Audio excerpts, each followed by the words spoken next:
Sosok Pangeran Diponegoro adalah sosok yang sangat menginspirasi, sosok yang bisa dijadikan panutan untuk kita bisa mencontoh keteladanan beliau, terutama kecintaannya kepada tanah air, kecintaannya kepada rakyat, kecintaannya kepada saudara-saudara yang tertindas.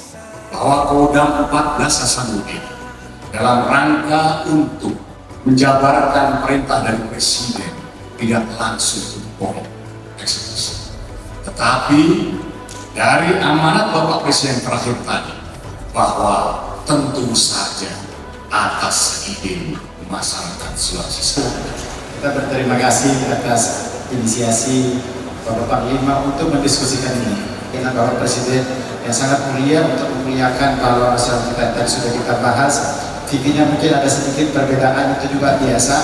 Dan yang penting bahwa pada hari ini kita bersilaturahim untuk mendiskusikan kembali peluang-peluang yang terbaik. Apapun peluang itu, saya kira prinsipnya adalah kita satu rasa di ruangan ini, yaitu menghargai, memuliakan, dan ingin terus mencari kira-kira solusi apa yang terbaik buat memuliakan Pangeran Diponegoro pahlawan nasional yang kita cintai bersama.